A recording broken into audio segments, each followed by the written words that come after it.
This is Tiffany from iHeartArtBlog.com. I'm also on the Faber-Castell Design Memory Craft team, and this week we are in week 2 of our art journaling month, and we are sharing how we are laying down the foundation. So a recap of last week, I shared my mood board and how I wanted to translate that into the cover of my art journal, and I think the cover sets the tone and it also sets the overall theme. So this week I'll be showing you how I'll be laying down the foundation. So here's the tray I have filled with all the goodies I will be using to lay the foundation for my art journal. I'll be using our textures. This is Gesso, Gel Medium, and Whipped Spackle. And of course I have a variety of our Brights collection. We have our gelatos in the Brights, and then we have some Stampers Big Brush pens that I'll be using to stamp with. And these are the stamps I'll be focusing on. It's by Stampendous. So this one is called Discover Today, Kathy Klatch, and Marks. And these are phenomenal, deeply etched rubber stamps, and then these are photopolymer that I'll be using the jumbo handle with.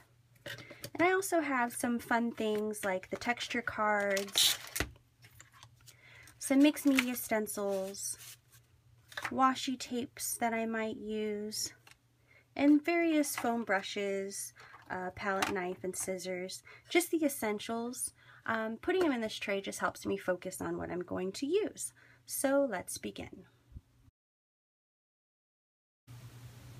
So I have a color copied image of a little map of Tampa that I found on Pinterest, and you want all the images that you are using in your art journal to be laser prints or photocopies, so that way you can use the gel medium with it without the colors running. So if you use a simple inkjet printer, all that color would run and bleed, and if you're going for that look, that's awesome. If you're not, not so awesome.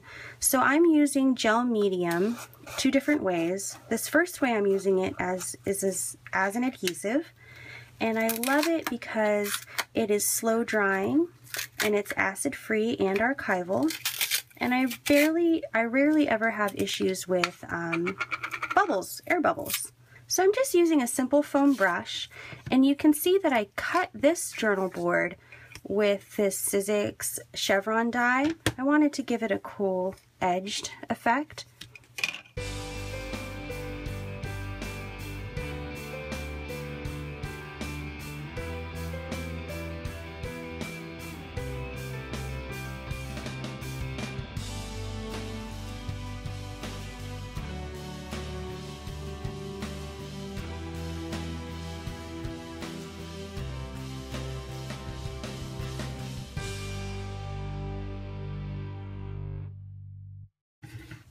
So the next thing I'm going to use is gesso, and gesso is used to prime a surface, or in this case, to lighten a surface.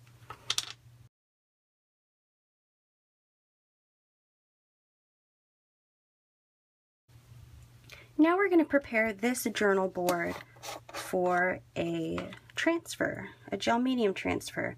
And first I'm going to lightly coat this with some gesso.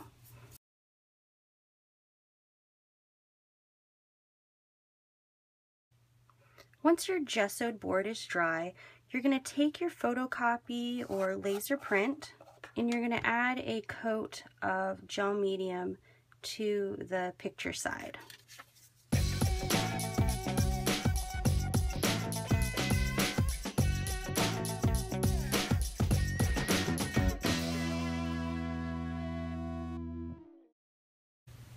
So once that layer of gel medium is dry, you're going to take the little mini mister from your Gelatos toolkit, fill it with water, and you're going to saturate that print with water.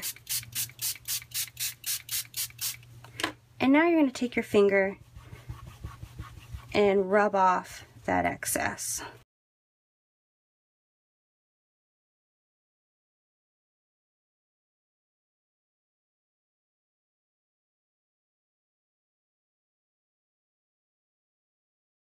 Once your coats of gesso are dry, now you can do some stamping on top, because not only did we lighten up our mat, but we also prepped the surface for stamping.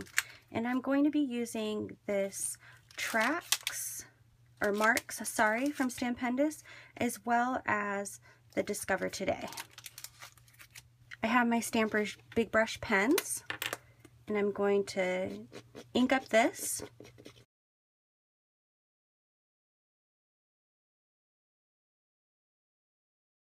So the cool thing about the Stampers Big Brush pens is that they're India ink, so they're permanent once they're dry.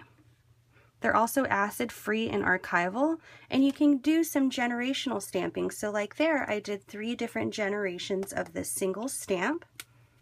I also found that our black Stampers Big Brush pen is the blackest ink out there on the market. I compared it to all sorts of different stamping inks, including StazOn and Memento,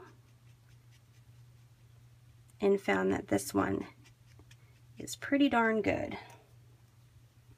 So here's my comparison sheet. This is our Stampers Big Brush pen. You can see that the palette ink actually faded over time.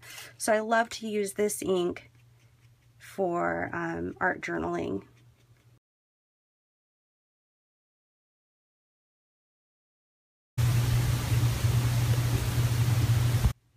Once the image is dry, you can go ahead and layer on some color with your gelatos of choice.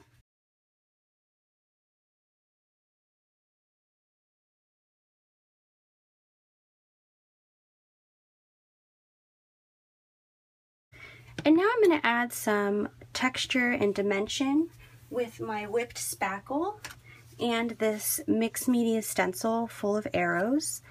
The Whipped Spackle is similar to modeling paste, except it's really lightweight and fluffy. It's almost like icing or whipped topping that dries with a lot of height and dimension. And I just want to take some of these arrows, like these ones, and run my Whipped Spackle through those.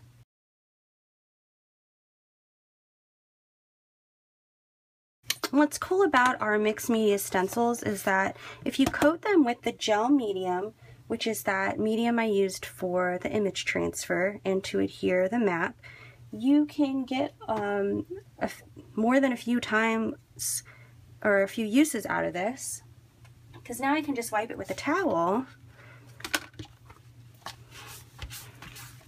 and use it next time because I've coated my stencil. And now I'm going to add some dimension and texture into those Whipped Spackle arrows using this Cafe Clatch stamp set from Stampendous. And what I love about these stamps is that they're high quality, they're cling, so you can use them in different ways, and I love that they're deeply etched. So you can actually stamp into these using the stamp itself.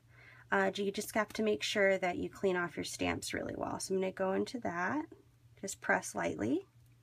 You can see that it picked up a lot of that cool texture. And now I'm going to go into this.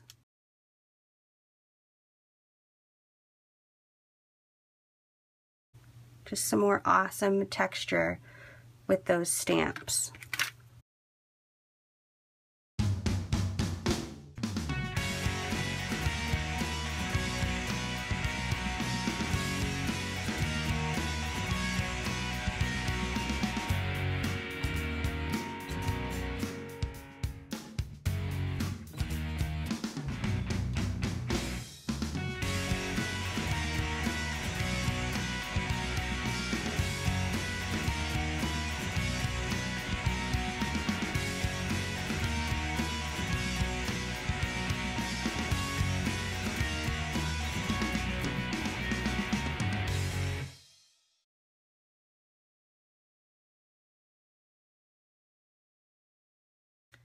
And there we go. Again, this was Tiffany from the Faber-Castell Design Memory Craft team, showing you how I laid down the foundation for my art journal for Art Journaling Month. And I did that using gesso, gel medium, some whipped spackle, and stamping with Stampendous stamps and my Stampers Big Brush pens. Thanks for watching!